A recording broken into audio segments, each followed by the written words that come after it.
Telugu digital media network లో political కేటగిరీలో #1 కేవలం 72 గంటల్లో 1,50,00,000 వ్యూస్ పైగా పాపులర్ టీవీ నెట్వర్క్. ముఖ్యంగా ఈ 5 నెలల పాలనలో రేవంత్ రెడ్డి ఏమీ చేసింది లేదు అంటూ కేసీఆర్ గారు విమర్శిస్తున్న ఈ తరుణంలో పార్లమెంట్ ఎన్నికలపై ఎటువంటి ప్రభావం చూపే అవకాశం ఉంది? తెలంగాణ ప్రజల మనసుల్లో ఏముంది?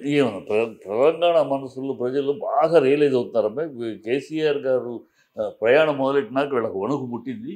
వణుకు పుట్టి మొన్నటిదాకా అసలు 0 అన్నారు. ఇప్పుడు వాళ్ళ నోటితోటి 2 లేక 3 వస్తాయి అంటున్నారు.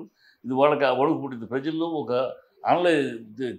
చెప్తున్నారు. కేసీఆర్ గారు వెళ్ళి వాళ్ళు మేము దిగిపోయినా కరెంటు కట్టు ఎందుకు అవుతుంది?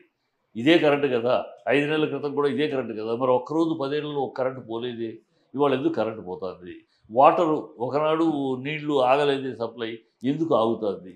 మీకు మేనేజ్మెంట్ తెలియట్లేదు. మీకు పరిపాలన అంటే మేనేజ్మెంట్ అంటే పరిపాలన కానీ మేనేజ్మెంట్ అనేది సమర్థత. ఈయనేమో నేను మేస్త్రిని వాళ్ళకి చెప్తాను. మేస్త్రి ముఖ్యమంత్రి కాదు. మేస్త్రి అనేవాడు ముఖ్యమంత్రి అవ్వలేడు. మేస్త్రి అనేదానికి ఇల్లు కట్టడం వేరు, పరిపాలన వేరు. పరిపాలన అనేక మంది ఐఏఎస్ ఆఫీసర్లు, చదువుకున్న వాళ్ళు, ఎడ్యుకేటెడ్ ఆఫీసర్లు, వాళ్ళని మీ పరిధిలోకి తెచ్చుకుని వాళ్ళ ఆలోచనల్ని వాళ్ళ దీన్ని నువ్వు అవగాహన చేసుకుని ఇన్స్ట్రక్షన్స్ ఇవ్వాలి. అది పరిపాలన అండి. అది చేత కాదు.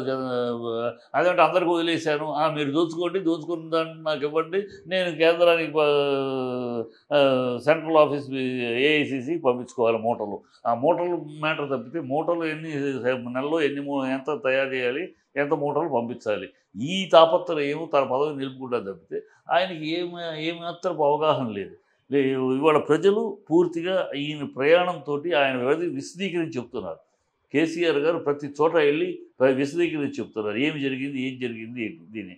దాంతో ప్రజలు అయ్యో మనం ఎంత తప్పు చేసాం, ఒక సింహాన్ని పక్కన పెట్టి ఇలాంటి చిట్టెలుకలకి అవకాశం ఇచ్చామే, చాలా పొరపాటు చేశారని ఫీల్ అవుతున్నారు. తెలంగాణ కోసం వాళ్ళ ప్రధానమైన ప్రశ్న, తెలంగాణ వాదులు ఎవరు వీళ్ళల్లో? తెలంగాణ కోసం కలబడి పోరాడిన వ్యక్తి ఎవరు?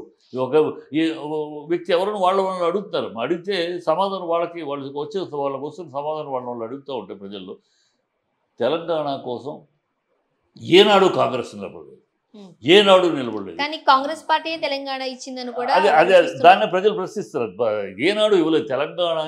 తెలంగాణని అవమానించింది కాంగ్రెస్ అవమానించినట్టుగా ఏనాడు ఏ పార్టీ అవమానించాల.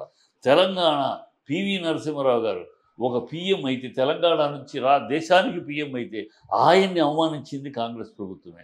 ఆయన పార్థివ దేహానికి ఏఐసీలోకి కూడా ఎంట్రీ ఇవ్వలేదు. ఆయన పార్థివ దేహం పాతిపెట్టడానికి సమాధికి స్థలం కూడా ఇవ్వలేదు. ఒక తెలంగాణ వ్యక్తి దేశానికి ప్రధానమంత్రి అయితే ఆ గౌరవం కూడా ఇవ్వాలి.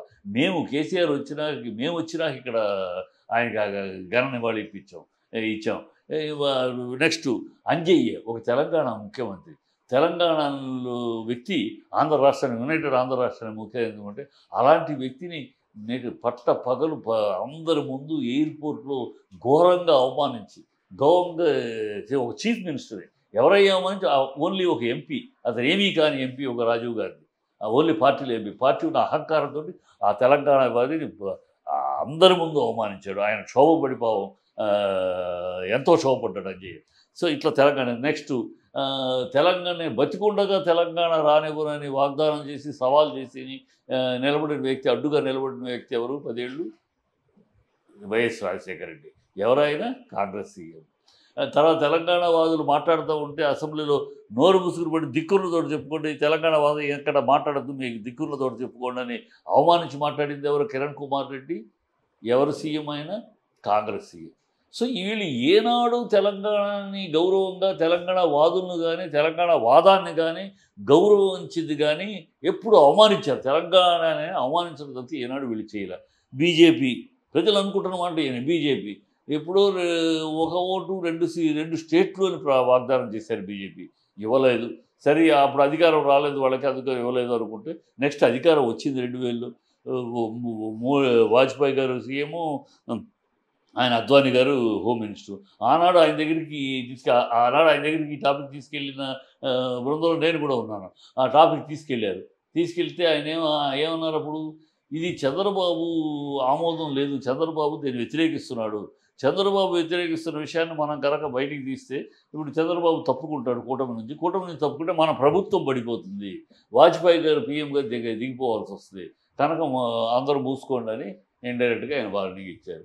దాంతో అందరూ సైలెంట్ అయిపోయారు. అంటే మీ అవసరానికి తప్పితే నిజంగా తెలంగాణ కోసం నిలబడిన వ్యక్తులు వీళ్ళు కాదు. కేసీఆర్ ఒక్కరే తెలంగాణ ఎన్ని అవమానించినా, తెలంగాణ కోసం ఆయన తెలంగాణ బాధపడు ఎన్ని అవమానాలైనా, ఎన్ని చేదరింపులైనా, ఎన్ని గింకారాలైనా, ఎన్ని రకాలుగా తోలలాడా, ఎన్ని రకాలుగా తరిమి కొట్టినా, కిందకు పడి లేచి రిజైన్ చేసి పదవులు త్యాగం చేసి కింద పడి మీద పడి నిలబడి కలబడి మొత్తం ఇప్పటిదాకా ఎప్పటికీ ఆ తెలంగాణ వాదాన్ని కోసం కట్టుబడి ఉన్న వ్యక్తి ఒక కేసీఆర్. కాబట్టి పార్లమెంట్ ఎన్నికల్లో ఉంటారు. అదే కాకుండా వాళ్ళు ఏం ఆలోచిస్తారు, మన గొంతు వినపడటం కూడా మానేస్తుంది. ఇప్పుడు తెలంగాణను గెలిపి వాదాన్ని ఫుల్ వాయిస్ నిలువుటద్దమైన బీఆర్ఎస్ గెలిపించుకోకపోతే ఢిల్లీలో మన వాయిస్ వినిపించడం కూడా ఉండదు. ఈ కాంగ్రెస్ వాళ్ళు రాహుల్ గాంధీ వాయిస్, సోనియా గాంధీ వాయిస్లు తప్పితే మరో వాయిస్ వినపడదు. బీజేపీ వాళ్ళు గుజరాత్ వాయిస్, యూపీ వాయిస్ తప్పితే తెలంగాణ వాయిస్ వినిపించరు. ఒక్క బీఆర్ఎస్ వ్యక్తులు అయితేనే తెలంగాణ మా తెలంగాణ అని మీసం మీద మేలేసి మా తెలంగాణని గంటాబద్ధంగా గర్జించగలరు. ఈ గర్జించే వాళ్ళని వదిలేసేసి ఇప్పటికే ఎన్నికలైన 3 నెలలు కూడా అవ్వలేదు, ఇప్పటికే 4 నెలలు అయిపోయింది, ఇప్పటికే 21 సార్లు ఢిల్లీ 22 సార్లు ఢిల్లీకి పరిగెత్తాడు ప్రధానికి. ఇక్కడ దోమ కుడితే కూడా గోకుంటానికి ఢిల్లీ వెళ్ళే పరిస్థితిలో ఉంది. అంటే వీళ్ళు ఇద్దరు 2 పార్టీలు కూడా ఢిల్లీకి బాంఛన్ కాలు మొక్కుతారా అని కాళ్ళు పిసికేవాళ్ళు తప్పితే, ఢిల్లీకి గులాములు అయ్యేవాళ్ళు తప్పితే మన వాదాన్ని మనం తెలంగాణని మీసం మీద మాట్లాడేవాళ్ళు కాదు. అలా మాట్లాడేవాళ్ళు ఓన్లీ బీఆర్ఎస్ నాయకత్వంలోనే తెలంగాణ గళం ఢిల్లీలో గల్లీలో వినపడుతుంది. మన గళం వినపడాలి, మన సమస్యలు తీరాలంటే తెలంగాణ గళం వినపడాలి. తెలంగాణ వినపడి వీళ్ళే కావాలి. ప్రజలు బాగా రియలైజ్ అయ్యారు.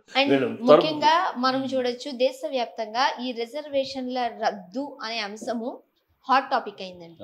మీరేం చెప్తారు? రిజర్వేషన్ అది దొరికేందుకు కేసు కూడా ఉంది అతని మీద, ఇంకా దాన్ని ప్రాపగండ చేస్తారు. ఇప్పుడు రిజర్వేషన్స్ ఎవరి వల్ల కాదమ్మా. రిజర్వేషన్స్ రద్దు చేయటం కాన్స్టిట్యూషన్ రద్దు చేయడం కాన్స్టిట్యూషన్కి విరుద్ధంగా. అంటే అమిత్ షా గారు ఖచ్చితంగా చెప్తున్నారు, మేము అధికారంలోకి వచ్చిన తర్వాత మతపరమైన రిజర్వేషన్లను రద్దు చేస్తాం. ఆయన చెప్పేది కాన్స్టిట్యూషన్ చెప్పింది, ఆయన కొత్తగా చెప్పేది ఏం లేదు. కాన్స్టిట్యూషన్లో మతపరమైన రిజర్వేషన్స్ ఈజ్ నాట్ యాక్సెప్టెడ్. మతపరంగా రిజర్వేషన్స్ కాదు. అణగారిన వర్గాలు ఎస్సీ ఎస్టీ మా దళితులు ఈ వర్గాలని మళ్ళీ ఓసీల్లో కూడా పేదలు ఉన్నారు కనుక వాళ్ళ కోసం ఎకనామికల్ బ్యాక్వర్డ్, వాళ్ళ కోసం 10%. సో ఇవన్నీ రాజ్యాంగంలో ఉన్నాయి. మతపరమైనది ఉన్నాయి. ఇప్పుడు రాహుల్ గాంధీ వచ్చేసేసి ఏదైనా వాగేసి వీళ్ళు వాగచ్చు, కానీ మతపరమైన చేయటం కోర్టు కొట్టేస్తుంది. తమిళనాడుని అనేక రాష్ట్రాలు 50% దాటకూడదని సుప్రీంకోర్టు ఏ రిజర్వేషన్లో మొత్తం కలిపి 50% దాటకూడదని. దాన్ని తమిళనాడు వాళ్ళు దాన్ని మించి వెళ్తే కొట్టేసింది సుప్రీంకోర్టు. సో వీళ్ళు ఎన్ని వాగినా రాజ్యాంగాన్ని మార్చాలి. రాజ్యాంగాన్ని మారిస్తే తప్పితే ఈ మతపరమైన రిజర్వేషన్స్ కుదరదు. రిజర్వేషన్ అందుకు కోర్టులో జరుగుతుంది పోరాటం. కోర్టులో గెలిస్తే కోర్టులో కనుక, ఎందుకంటే వాళ్ళల్లో ఇక్కడ మనకి బీసీలు, ఎస్సీలు, హిందువుల్లో అలా డివిజన్లు ఇన్ని ఉన్నట్టు ముస్లిమ్స్లో ముస్లిం ఈజ్ ఏ ముస్లిం, షరియా ముస్లిమో ఇంకో ముస్లిం ఈజ్ ఏ ముస్లిం. వాళ్ళలో ఈ డివిజన్ లేవు కనుక ఆ పద్ధతులు చేయటం. కాకపోతే వాళ్ళలో ఎవరికి చేయొచ్చు? ఎకనామికలీ బ్యాక్వర్డ్ వాళ్ళకి చేయొచ్చు. ఎకనామిక్ బ్యాక్వర్డ్ లిస్టులో వాళ్ళని చేర్చచ్చు. అంతేకాని రిజర్వేషన్ వాళ్ళకి ఇస్తామని మొన్న అంతకుముందు వైఎస్ఆర్ గారు చెప్తే కోర్టు కొట్టేసింది కదా. సో కొట్టేసిన దాన్ని జనాల్ని భ్రమ పెట్టడం తప్పితే ఇది జరిగేది కాదు. ఆయన జరగదు అని హోమ్ మినిస్టర్గా, దేశానికి హోమ్ మినిస్టర్గా ఆయన కాన్స్టిట్యూషన్ ప్రకారం చెప్తున్నాడు. దాన్ని వీళ్ళు జరిపిస్తామని వీళ్ళు ప్రజలను మోసం చేయడానికి ప్రయత్నిస్తున్నారు. రిజర్వేషన్ అనేది ఒక హంబక్.